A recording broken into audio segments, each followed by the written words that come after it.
네. 그러면 이것을 활용해서 캐스케이드 회로를 한번 보도록 하겠습니다.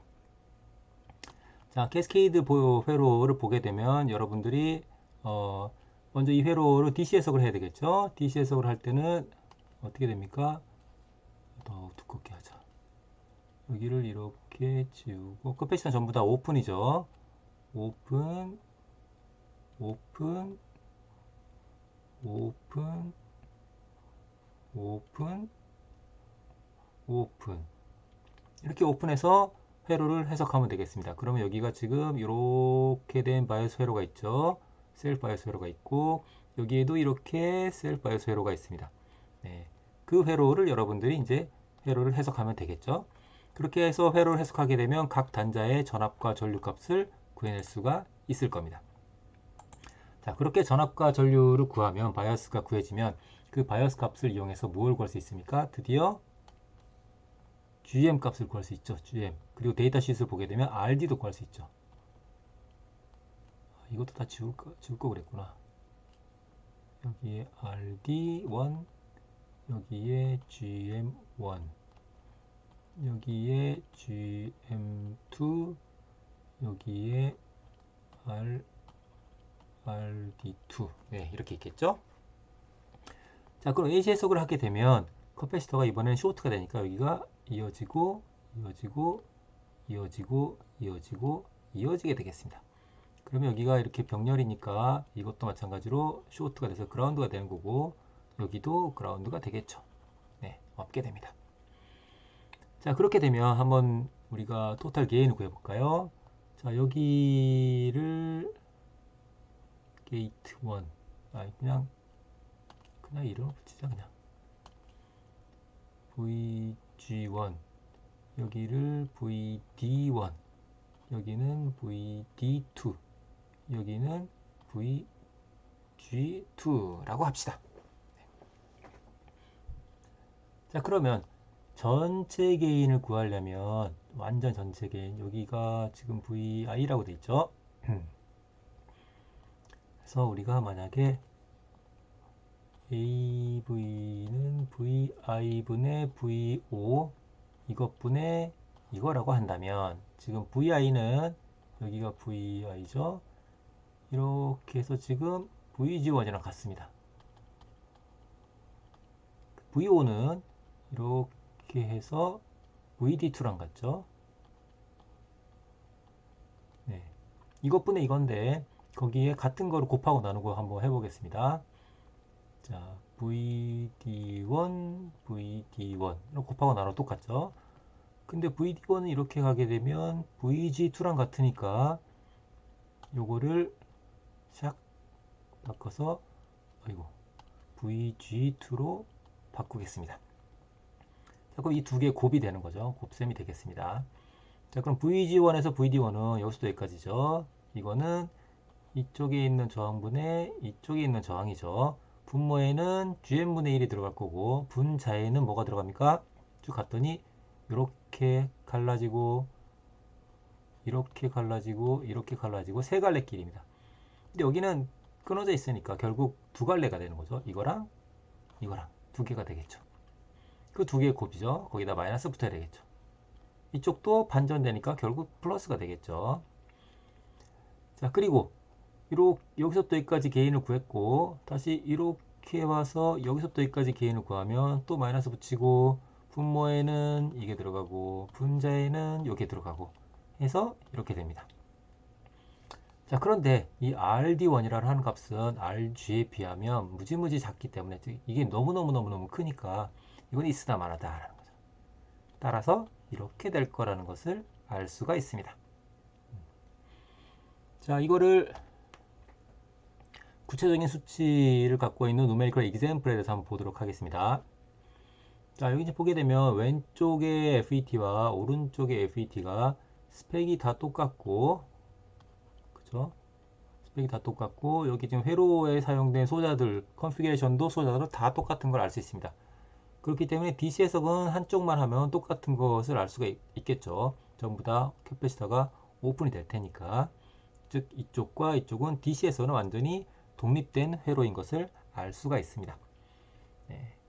자, 그렇게 해서 DC 해석을 했더니 VGS를 구했고 ID를 구했기 때문에 GM0를 구할 수가 있었고, 그거를 이용을 해서 그리고 데이터시트에 있는 내용을 자료를 이용해서 GM 값을 구할 수가 있었습니다. 그리고 여기 지금 나와 있지 않지만 이제 RD를 사실 구해야 되는데, 그렇죠? 데이터시트에 보면 이게 굉장히 컸던 모양이죠. 예, 이 전체 값이 일반적으로 전해드리겠지만 뭐 몇십 K 이상이 되니까, 그럼 나중에 이제 우리 아웃풋 임피던스 구해보면 요거랑 병렬 저항이 될 텐데, 병렬 저항하면 이건 있으나 마나가 되니까 그냥 처음부터 안 구한 것 같습니다. 우리가 BJT 할 때도 그랬었죠. 여튼지 간에 GM을 구했다 라는 거죠. 구했다. 자, 이제 AC 해석으로 들어가자. 자, AC 해석을 하게 되면 먼저 싹 지우고, 자, 여기서부터 여기까지의 개인과 여기서부터 여기까지의 개인 두 개를 곱하면 되겠죠. 왜냐면 여기는 이렇게 AC 신호가 붙어 있으니까, 여기도 AC 신호가 붙어 있고 여기도 AC 신호가 붙어 있기 때문이죠. 여기서 두 번째 거 AV2, AV1 이라고 나눴을 때 AV2를 먼저 보면, 자, AV2는 이렇게 되는 것을 알 수가 있습니다. 즉 여기에 GM분의 1이라는 저항이 있고, 여기는 AC에서 쇼트가 되고 쇼트가 되고 쇼트가 되니까 이것분의 이게 되는 거죠. 네, 그래서 간단하게 구할 수가 있었습니다. 유사하게 AV1도 보게 되면 여기에 GM분의 1이라는 저항이 있죠. 자, 개인을 구하면 이것분의 이거죠. 물론 마이너스가 붙긴 하죠. 둘 다 마이너스이기 때문에 뭐 생략을 했습니다. 자, 그러면 분모는 똑같고 분자에 들어갈 게 이 저항과 이 저항과 이 저항 세 개의 병렬 저항인데, 여기는 무한대 오픈됐으니까 하나만 하고, 2.4K하고 3.3메가는 뭐 하나만 하죠. 거의 1000배 이상 차이가 나니까 병렬 저항 하나만 하 이게 될 겁니다. 그래서 같아지는 거죠, 결국. 따라서 전체 개인은 두 개의 곱이니까 이렇게 된다는 것을 알 수 있습니다. 그러고 보니까 FET는 2단짜리 2스테이지짜리 썼는데, 그럼에도 불구하고 우리가 개인은 38 정도밖에 40 정도밖에 얻을 수가 없었어요. 그래서 입력을 넣었더니 이렇게 됐습니다. 그리고 이 전체 앰프에 대해서 인풋 임피던스 구하면 이렇게 될 거고, 아웃풋 임피던스 구하면 여기에 되겠죠. 물론 여기에 원래는 RD가 병렬이 돼야 되겠지만 이게 너무너무 커서 요거랑 같다는 거죠. 그래서 이렇게 되는 것을 알았습니다. 그렇게 하고 보니까 좀 아쉬운 거죠. FET를 두 개나 써서 앰플 썼는데, 인풋 임피던스는 굉장히 커서 만족스럽고, 아웃풋 임피던스는 원래 이런 정도라 생각이 됐었지만 볼티지 게인이 너무 작다는 거죠. 그래서 이거를 좀 어떻게 극복할 수 없을까, 좋게 개선하는 방법이 무엇일까를 생각하다가, 야, 그러면 인풋 임피던스는 큰 게 캐스케이드 할 땐 좋으니까, 이게 지금 캐스케이드 회로잖아요. 앞단에는 FET를 쓰고 뒷단에는 BJT를 쓰면 어떨까 라고 생각을 할 수가 있겠죠. 그래서 이와 같은 회로로 바꿨습니다. 뒷단에 있는 FET 증폭기를 BJT 증폭기로 바꿨어요. 자, 이렇게 되면 그러면 어떻게 될까를 먼저 생각해 보겠습니다. 자, 이 회로는 AC적으로 보게 되면 커패시터가 쇼트니까 AC에서는 이거 좀 깨끗하게 지워보자. 이렇게 지우고 싹 지워보겠습니다. 이렇게 DC에서는 이렇게 오픈이죠, 그죠? 네, DC에서는 이렇게 오픈이 됩니다. 자, 오픈이 되니까 이쪽에 있는 셀프 바이오스에서 바이오스를 잡고 아까 전에 했던 거랑 똑같겠죠. 이번에 이 오른쪽은 볼티 디바이더 바이오스 회로에 대해서 여러분들이 회로를 해석을 해서 DC 해석을 하면 되겠습니다. 그렇게 DC 해석을 하고 나면 어떻게 됩니까?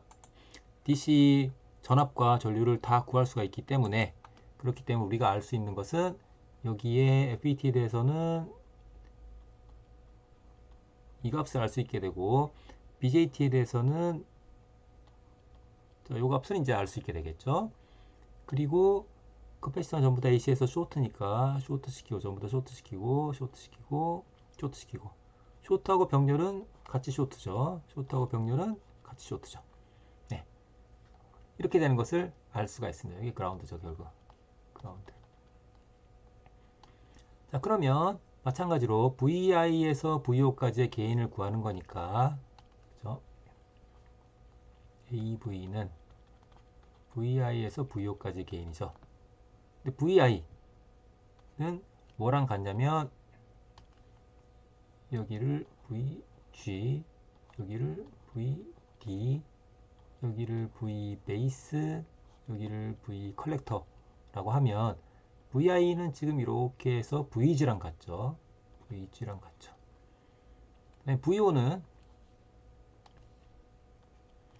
VO는 이렇게 해서 VC랑 같죠. VC랑.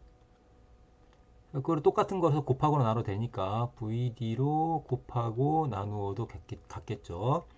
근데 VD는 보니까 이렇게 와서 VB랑 같아요. 따라서 밑에 거는 요거는 VB로 바꿔도 변화가 없을 겁니다. 그렇죠? 자, 이번 각각을 구해보자는 거죠. VG분의 VD. 네. 여기서 또 여기까지 게인은 어떻게 됩니까? 일단 마이너스가 붙고 분모 쪽에 GM분의 1이 있고 분자에는 이렇게 되는데 가보니까 갈림길이에요. 몇 갈래인지 한번 보겠습니다. 하나, 둘, 셋, 넷. 4개의 갈림길이죠. 즉 4개의 저항의 병렬이 될 겁니다.